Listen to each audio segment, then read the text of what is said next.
નમસ્કાર, tasty kitchen ગુજરાતીમાં તમારું સ્વાગત છે। તો આજ આપણે બહુ કડવું ના લાગે તેવું કારેલાનું શાક બનાવીશું। તો કારેલાનું શાક બનાવવા માટેની સામગ્રી આપણે જોઈ લઈશું। તો આ કારેલા છે જેને આપણે છાલ અને બિયા કાઢીને આવી રીતના કટ કરી લીધેલા છે। આ લીલા ધાણા છે, આ ટમેટા છે, આ લીલા મરચાં છે, આ ચણાનો લોટ છે, આ તેલ છે, આ રાઈ છે, આ જીરું છે, આ હિંગ છે, આ હળદર છે, આ મીઠું છે, આ લસણીયો મસાલો છે, આ લીંબુનો રસ છે અને આ ખાંડ છે। તો સૌ પ્રથમ આપણે કારેલા લઈ લઈશું, જેમાં થોડું મીઠું નાખીશું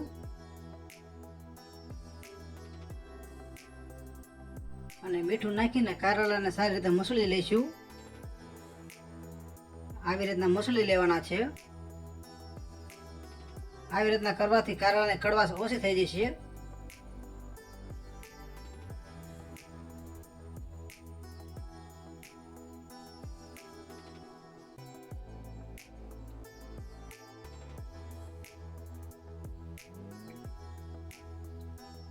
તો આવી રીતના મસળી લીધા પછી આપણે કારેલાને ધોઈ નાખશું। તો આવી રીતના પાણીમાં ધોઈ નાખવાના છે અને પછી આ પાણી કાઢી નાખશું।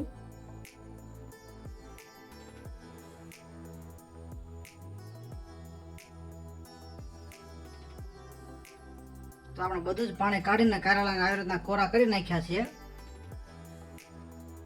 તો હવે આપણે કારેલાના શાકનો વઘાર કરી લઈશું।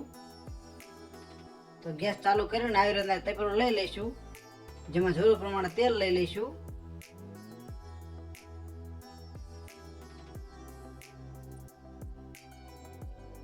તો આપણું તેલ ગરમ થઈ ગયું છે, જેમાં સૌ પ્રથમ થોડી રાઈ નાખીશું।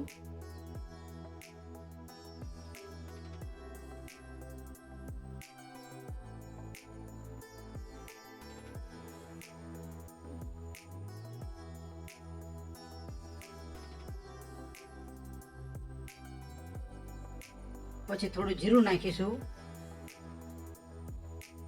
પછી થોડી હિંગ નાખીશું,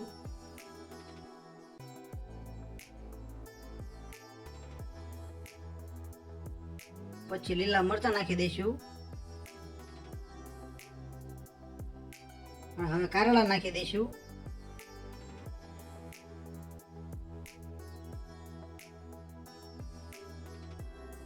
પછી ટમેટા નાખી દઈશું, પછી થોડી ખાંડ નાખીશું,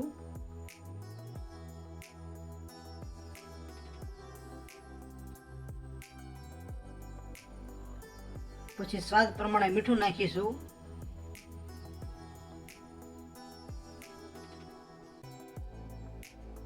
પછી થોડી હળદર નાખીશું, પછી લસણીયો મસાલો નાખી દઈશું, પછી લીંબુનો રસ પણ નાખી દઈશું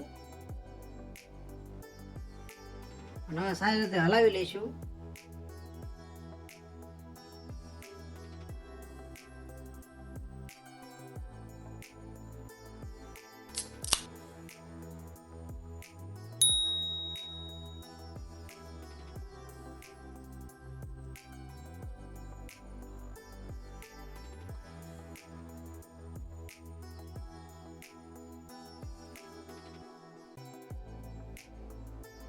આવી રીતના હલાવતું રહેવાનું છે।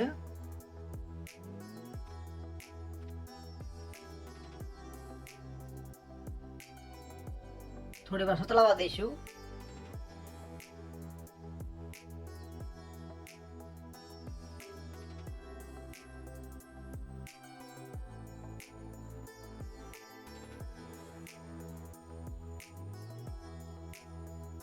હવે એમાં થોડું પાણી ઉમેરી દઈશું।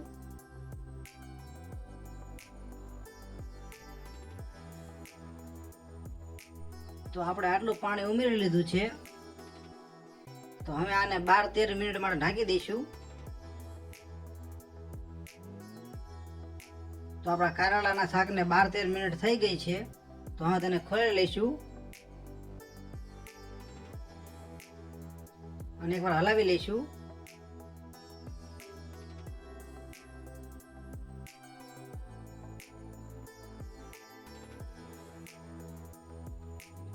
તો આપણું શાક બરોબર ચડી ગયું છે. તો તેને થોડી વાર માટે સળસળવા દઈશું. આવી રીતના સળસળવા દેવાનું છે.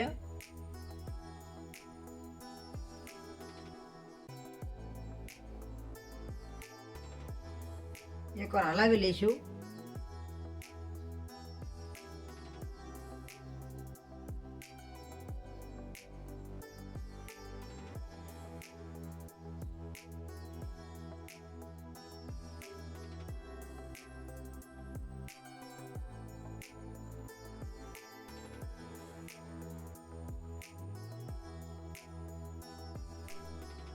થોડું ધાણા જીરું પાવડર નાખીશું. પછી એકવાર હલાવી લઈશું.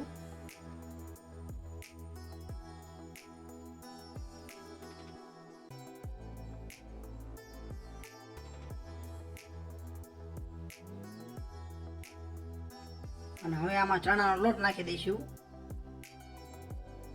અને પછી સારી રીતે હલાવી લઈશું.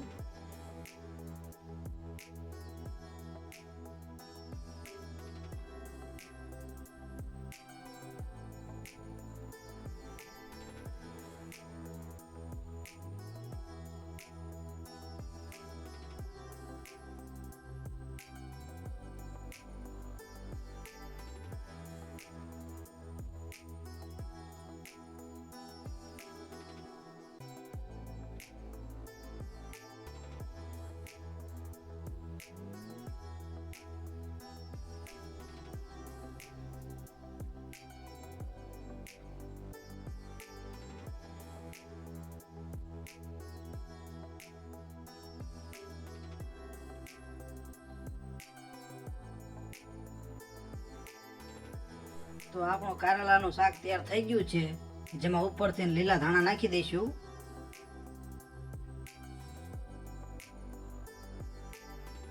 અને થોડું હલાવી લઈશું. તો તૈયાર છે આપણું કારેલાનું શાક. તો તમને આ કારેલાના શાકનો વિડીયો કેવો લાગ્યો? જો વિડીયો પસંદ આવ્યો હોય તો વિડીયોને એક લાઈક કરો, શેર કરો અને આવી અવનવી રેસીપી જોવા માટે અમારી ચેનલને સબસ્ક્રાઈબ કરો. વિડીયોને પૂરેપૂરો જોવા માટે તમારો ખૂબ ખૂબ આભાર.